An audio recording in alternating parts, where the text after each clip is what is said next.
श्री राम जय जय राम। श्री राम जय जय राम। श्री राम जय जय राम। ओम श्री गणेशाय नमः। ओम श्री गुरुवे नमः। ओम श्री सीतारामचंद्राभ्याम नमः। ओम महेश्वराभ्याम नमः। ओम श्री एकादशमुखी दक्षिणेश्वरधाम सरकार श्री हनुमते नमः। शांताकारं भुजगशयनं पद्मनाभं सुरेशं विश्वाधारं गगनसदृशं मेघवर्णं शुभांगं लक्ष्मीकान्तं कमलनयनं योगिभिर्ध्यानगम्यं वन्दे विष्णुं भवभयहरं सर्वलोकैकनाथं। यं ब्रह्मा वरुणेन्द्ररुद्रमरुतः स्तुन्वन्तो दिव्यैस्तवै वेदैः साङ्गपदक्रमोपनिषदैर्गायन्ति यं सामगा ध्यानावस्थितद्गतेन मनसा पश्यन्ति यं योगिनो यस्यान्तं न विदुषुरासुरगणा देवाय तस्मै नमः। नीलाम्बुजश्यामलकोमलाङ्गं सीतासमारोपितवामभागं पाणौ महासायकचारुचापं नमामि रामं रघुवंशनाथं। लोकाभिरामं रणरङ्गधीरं राजीवनेत्रं रघुवंशनाथं कारुण्यरूपं करुणाकरं तं श्रीरामचन्द्रं शरणं प्रपद्ये। आपदामपहर्तारं दातारं सर्वसम्पदां लोकाभिरामं श्रीरामं भूयो भूयो नमाम्यहम्। वंशी विभूषितकरान्नवनीरदाभात् पीताम्बरादरुणबिम्बफलाधरोष्ठात् पूर्णेन्दुसुन्दरमुखादरविन्दनेत्रात् कृष्णात् परं किमपि तत्त्वमहं न जाने। भवानी शंकरो वन्दे श्रद्धा विश्वासरूपिणो याभ्यां विना न पश्यन्ति सिद्धा स्वान्तस्त्वमीश्वरम्। मनोजवं मारुततुल्यवेगं जितेन्द्रियं बुद्धिमतां वरिष्ठं वातात्मजं वानरयूथमुख्यं श्रीरामदूतं शरणं प्रपद्ये। मूकं करोति वाचालं पङ्गुं लङ्घयते गिरिं यत्कृपातमहं वन्दे परमानन्दमाधवम्। गुरुर्ब्रह्मा गुरुर्विष्णु गुरुदेवो महेश्वरः गुरु साक्षात् परब्रह्म तस्मै श्री गुरुवे नमः। अज्ञानान्धकारस्य ज्ञानाञ्जनशलाकया चक्षुरुन्मीलितं येन तस्मै श्री गुरुवे नमः। श्री राम जय राम। श्री राम जय जय राम। सत्संग के क्रम में आज श्रीमद् भगवद गीता के अध्याय 15 के पहले श्लोक से कथन स्वर्ण प्रारंभ किया जा रहा है, जिसमें जो है भगवान कहते हैं कि जीव जो है परमात्मा का अंश है, इसलिए जो है इसका एकमात्र संबंध जो है अपने अंशी परमात्मा से ही है। और परंतु भूल से यह जीव जो है अपना संबंध प्रकृति के कार्य जो हैं, शरीर हैं, इंद्रियां हैं, मन बुद्धि आदि से मान लेता है, जिससे जो है जिनसे उसका संबंध वास्तव में न कभी था न है, न कभी था नहीं, है नहीं, होगा नहीं और हो सकता ही नहीं। क्यों? परमात्मा ने से अपने वास्तविक संबंध को भूलकर शरीर आदि विजाति पदार्थों को जो है मैं, मेरा और मेरे लिए जो है मानना ही जो है ये व्यभिचार दोष है। यह व्यभिचार दोष ही अनन्य भक्ति योग में खास बाधक है।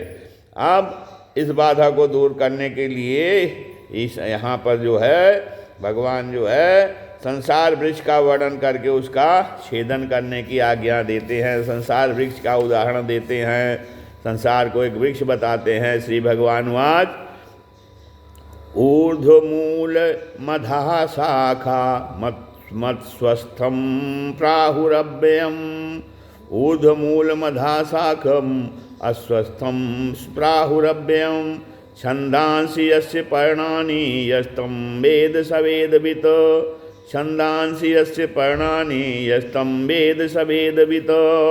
श्री भगवान बोले कि ऊपर की ओर जो मुख वाले तथा नीचे की ओर शाखा वाले जिस संसार रूप अस्वस्थ वृक्ष को अव्यय कहते हैं, और जो है वेद जिसके पत्ते हैं उस संसार वृक्ष को जो जानता है वह जो है संपूर्ण वेदों को जानने वाला है। ऊर्ध्वमूलः मधा शाखम कहते हैं कि साधारणतया जो है यह वृक्षों का मूल नीचे और शाखाएं ऊपर की होती हैं। साधारणतया वृक्षों का मूल जो है जड़ नीचे और शाखाएं ऊपर की होती हैं, परंतु यह संसार वृक्ष कैसा है? यह संसार का वृक्ष ऐसा है कि इसका मूल जो है वो ऊपर है, जड़ ऊपर है तथा शाखाएं नीचे की ओर हैं। ऊर्ध्व मूल मधा शाखा। और जहाँ कहने पर मनुष्य जो है, जहाँ जाने पर मनुष्य लौटकर संसार में नहीं आता, ऐसा भगवान का परम धाम ही संपूर्ण जो है भौतिक संसार से ऊपर सर्वोपरि है। तो संसार वृक्ष की प्रधान शाखा तना जो है क्या है? ब्रह्मा जी हैं। संसार वृक्ष की प्रधान शाखा, सबसे बड़ी शाखा तना ब्रह्मा जी हैं, क्योंकि संसार वृक्ष की उत्पत्ति के समय सबसे पहले ब्रह्मा जी का उद्भव होता है। अब इस कारण ब्रह्मा जी ही इसकी प्रधान शाखा हैं। अब ब्रह्म लोग जो है भगवत धाम की अपेक्षा नीचे है। स्थान, गुण, पद, आयु आदि सभी दृष्टियों से परम धाम की अपेक्षा निम्न श्रेणी में होने कारण ही इन्हें अधा माने नीचे की ओर कहा गया है। तो यह संसार रूपी वृक्ष कैसा है? यह संसार रूपी वृक्ष ऊपर की ओर मूल वाला है, ऊपर की ओर जड़ वाला है, तना वाला है। अब वृक्ष में मूल ही प्रधान होता है, ऐसे ही इस संसार रूपी वृक्ष में जो है वो परमात्मा ही प्रधान है।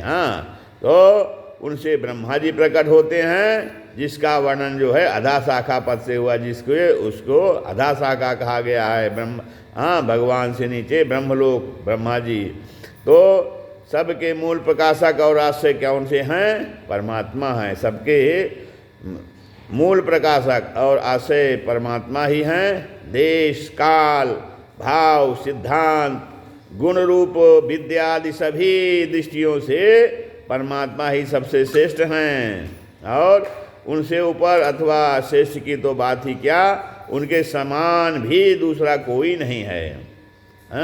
अब संसार के वृक्ष जो है, संसार के मूल सर्वोपरि कौन से हैं? संसार वृक्ष के मूल सर्वोपरि परमात्मा हैं। अब जैसे मूल वृक्ष का आधार होता है, ऐसे ही परमात्मा संपूर्ण जगत के आधार हैं। इसीलिए उस वृक्ष को ऊर्ध्व मूलम कहा गया है कि उसकी जड़ ऊपर की ओर है। मूल शब्द कारण का वाचक है। इस संसार वृक्ष की उत्पत्ति और इसका विस्तार परमात्मा से ही हुआ है, और वे परमात्मा नित्य, अनंत और सबके आधार हैं तथा सगुण रूप से सबसे ऊपर नित्य धाम में निवास करते हैं, इसलिए वे ऊर्ध्व नाम कहे जाते हैं।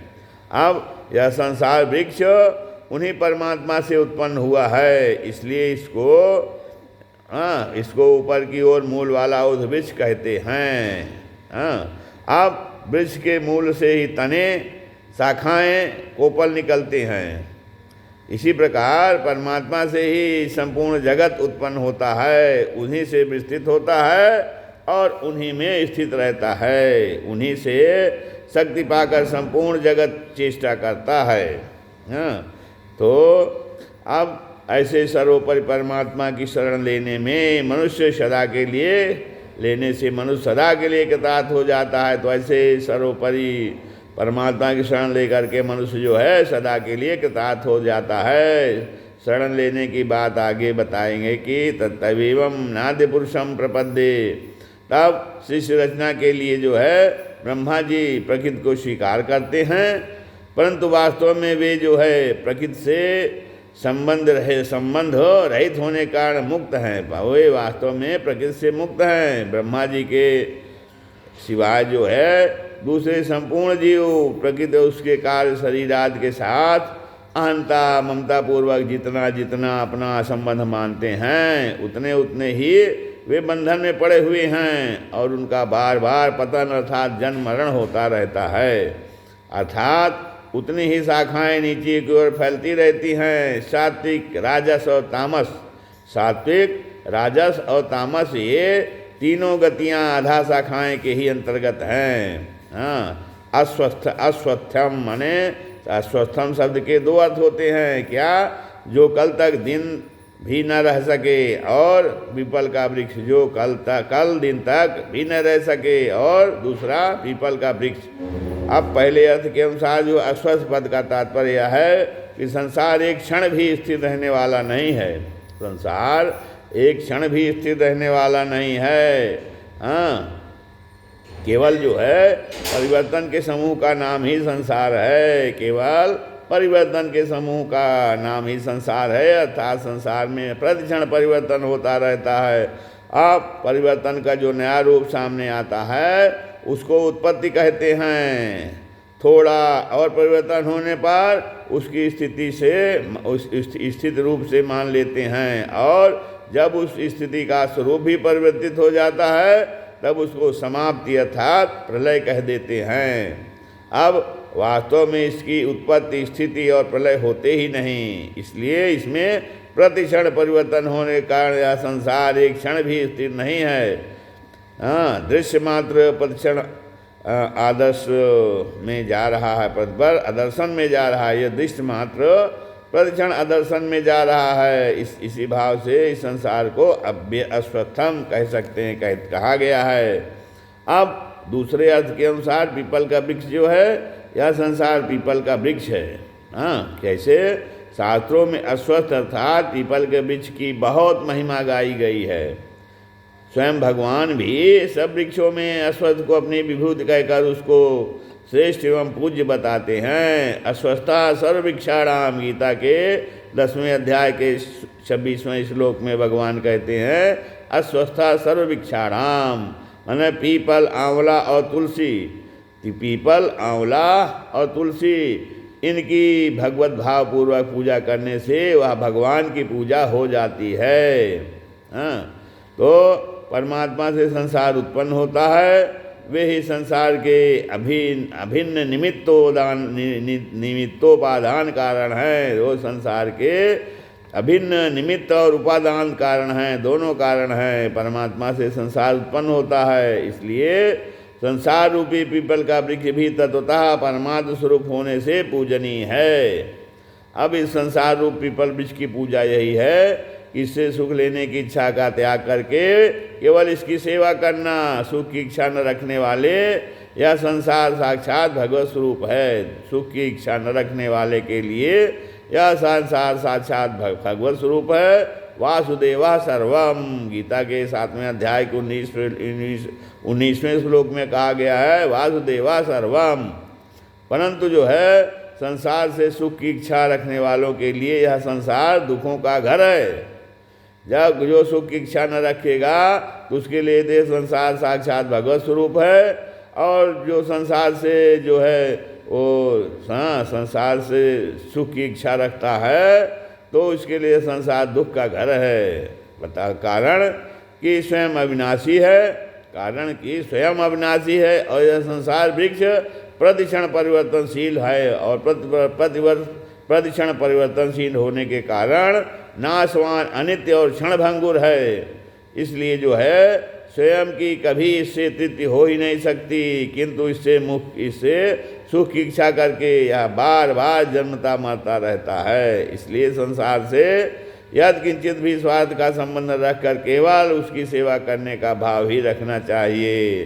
अब प्राहुरव्ययम, संसार वृक्ष को अव्यय कहा जाता है। क्षणभंगुर अनित्य संसार का आदि और अंत न जान सकने के कारण, प्रवाह की निरंतरता अर्थात नित्यता के कारण जो है तथा इसका मूल सर्वशक्तिमान परमेश्वर नित्य अविनाशी होने के कारण ही इसे अव्यय कहते हैं। अब जिस प्रकार समुद्र का जल सूर्य के ताप से भाप बनकर बादल बनता है, फिर आकाश में ठंडक पाकर वही जल बादल से, वही जल बादल से पुनः जल रूप से पृथ्वी पर आ जाता है। फिर वही जल नदी नाले का रूप धारण करके समुद्र में चला जाता है, पुनः समुद्र का जल बादल बनकर बरसता है। ऐसे घूमते हुए जल के चक्र का कभी भी अंत नहीं आता। इसी प्रकार इस संसार चक्र का भी कभी अंत नहीं आता। यह संसार चक्र इतनी तेजी से घूमता बदलता है कि चलचित्र अर्थात सिनेमा के समान अस्थिर माने प्रतिक्षण परिवर्तनशील होते हुए भी स्थिर की तरह प्रतीत होता है। अब यह संसार वृक्ष अव्यय कहा गया है। प्राहु माने अव्यय कहा गया है। वास्तव में यह अव्यय अविनाशी है नहीं। वास्तव में यह संसार वृक्ष जो है अविनाशी नहीं है नहीं। अगर यह अव्यय होता तो ना तो इसी अध्याय के तीसरे श्लोक में यह कहा जाता कि संसार का जैसा स्वरूप कहा जाता है वैसा उपलब्ध नहीं होता, और नई संसार वृक्ष को वैराग्य रूप दृढ़ शस्त्र के द्वारा छेदन करने के लिए भगवान प्रेरणा करते। छंदांस यस्य पर्णानि, कहते हैं वेद जो है इस संसार वृक्ष के पत्ते हैं। यहाँ वेदों से तात्पर्य वेदों के उस अंश से है जिसमें सकाम कर्मों के अनुष्ठानों का वर्णन है। तो तात्पर्य यह है कि जिस वृक्ष में सुंदर फूल पत्ते तो हों पर फल नहीं हो तो वह वृक्ष अनुपयोगी है। क्योंकि वास्तव में तृप्ति तो फल से ही होती है, फूल पत्तों की सजावट से नहीं। इसी प्रकार सुख भोग चाहने वाले सकाम पुरुष को भोग ऐश्वर्य रूप फूल पत्तों से संपन्न यह संसार वृक्ष बाहर से तो बहुत सुंदर प्रतीत होता है। बाहर से बहुत सुंदर प्रतीत होता है, पर इससे सुख चाहने कारण उसको अच्छे सुख रूप तृप्ति अर्थात महान आनंद की प्राप्ति नहीं होती। अब जो वेद विहित जो है पुण्य कर्म है, तो वेद विहित पुण्य कर्मों का अनुष्ठान स्वर्गादि लोगों की कामना से किया जाए तो यह निषिद्ध कर्मों को करने की अपेक्षा शेष तो है, पर उन कर्मों से मुक्ति नहीं हो सकती, क्योंकि फल भोग के बाद पुण्य कर्म नष्ट हो जाते हैं और उसे पुनः संसार में आना पड़ता है। गीता के अध्याय 9 के 21वें श्लोक में कहा गया है। तो इस प्रकार सकाम कर्म और उसका फल दोनों ही उत्पन्न और नष्ट होने वाले हैं। इसलिए साधक को इन दोनों से सर्वथा संग होकर एकमात्र परमात्मा तत्व को ही प्राप्त करना चाहिए। अब पत्ते वृक्ष की शाखा से उत्पन्न होने वाले तथा वृक्ष की रक्षा और वृद्धि करने वाले होते हैं। पत्ते से वृक्ष सुंदर दिखता है तथा दृढ़ होता है। पत्तों के हिलने से वृक्ष का मूल, तना एवं शाखाएं दृढ़ होती हैं। वेद भी संसार वृक्ष के मुख्य शाखा रूप ब्रह्मा जी से प्रकट हुए हैं। वेद जो है इस संसार वृक्ष को माना जाए तो उसकी मुख्य शाखा से ब्रह्मा जी से प्रकट हुए हैं, और वेद विहित कर्मों से ही संसार की वृद्धि और रक्षा होती है। तब इसलिए जो है वेदों को पत्तों का स्थान दिया गया है। संसार में सकाम अर्थात काम्य कर्मों से स्वर्ग आदि में देव योनियाँ प्राप्त होती हैं। यह संसार वृक्ष का बढ़ना है। अब स्वर्ग आदि में नंदनवन, सुंदर विमान, रमणीय अप्सराएँ आदि हैं। यह संसार वृक्ष के सौंदर्य की प्रतीति है। सकाम कर्मों को करते रहने से बारंबार जन्म मरण होता रहता है। यह संसार वृक्ष का दृढ़ होना है। तब इन पदों से भगवान ये कहना चाहते हैं कि साधक को सकाम भाव, वैदिक सकाम कर्मानुष्ठान रूप पत्तों में न फंसकर संसार वृक्ष के मूल परमात्मा का ही आश्रय लेना चाहिए। अब परमात्मा का आश्रय लेने से वेदों का वास्तविक तत्व भी जानने में आ जाता है। वेदों का वास्तविक तत्व संसार या स्वर्ग नहीं है, प्रत्युत जो है परमात्मा ही हैं। यस्तम वेद सवेदविद। अब कहते हैं उस संसार वृक्ष को जो मनुष्य जानता है वह संपूर्ण वेदों के यथार्थ तात्पर्य को जानने वाला है। संसार को क्षणभंगुर माने अनित्य, संसार को क्षणभंगुर अनित्य जानकर इससे कभी किंचित मात्र भी सुख की आशा न रखना, यही संसार को यथार्थ रूप से जानना है। अब वास्तव में संसार को क्षणभंगुर जान लेने पर सुख भोग हो ही नहीं सकता, और जब सुख भोग के समय संसार क्षणभंगुर नहीं दिखता, सुख भोग के समय संसार क्षणभंगुर नहीं दिखता। जब तक संसार के प्राणी पदार्थों को स्थायी मानते रहते हैं तभी तक सुख भोग, सुख की आशा और कामना तथा संसार का आश्रय, महत्व, विश्वास जो है वो बना रहता है। जिस समय यह अनुभव हो जाता है कि संसार प्रतिक्षण नष्ट हो रहा है तब उसी समय उससे सुख लेने की इच्छा मिट जाती है और साधक उसके वास्तविक स्वरूप को जानकर संसार से विमुख और जो है परमात्मा के सम्मुख हो जाता है। तो परमात्मा संसार से विमुख और परमात्मा के सम्मुख होकर जो है परमात्मा से अपनी अभिन्नता का अनुभव कर लेता है। उसे परमात्मा से अपनी अभिन्नता का अनुभव हो जाता है। तब वास्तव में परमात्मा से अभिन्नता का अनुभव होने में ही वेदों का वास्तविक तात्पर्य है। जो मनुष्य संसार से विमुख होकर परमात्मा तत्व से अपनी अभिन्नता जो कि वास्तव में है का अनुभव कर लेता है वही वास्तव में वेदविद है, वेदों को जानने वाला है। अब वेदों के अध्ययन मार्ग से मनुष्य वेदों का विद्वान तो हो सकता है पर यथार्थ वेदवेदता नहीं। वेदों का अध्ययन न होने पर भी जिसकी संसार से संबंध विच्छेद पूर्वक जो है परमात्मा की अनुभूति हो गई है वही वास्तव में वेदवेदता, वेदों के तात्पर्य को जानने वाला है। अब भगवान ने इसी अध्याय के 15वें श्लोक में अपने को वेदविद कहा है। यहाँ वे संसार के तत्व को जानने वाले पुरुष को वेदविद कहते हैं। तो तात्पर्य है कि मनुष्य शरीर में मिले विवेक की इतनी महिमा है कि उससे जीव जो है संसार के यथार्थ तत्व को जानकर भगवान के सदिश वेदवेदता बन सकता है। अब परमात्मा का ही अंश होने के कारण जीव का एकमात्र वास्तविक संबंध परमात्मा से है। अब संसार से तो इसने भूल से अपना संबंध माना है, वास्तव में है नहीं। विवेक, अब इसको जो है विवेक के द्वारा इस भूल को मिटाकर अर्थात संसार से माने हुए संबंध का त्याग करके एकमात्र अपने अंशी परमात्मा से अपनी स्वतः सिद्ध अभिन्नता का अनुभव करने वाला ही संसार विश्व के यथार्थ तत्व को जानने वाला है और उसी को भगवान यहाँ वेदविद कहते हैं। श्री राम जय राम, जय जय राम, श्री राम जय राम।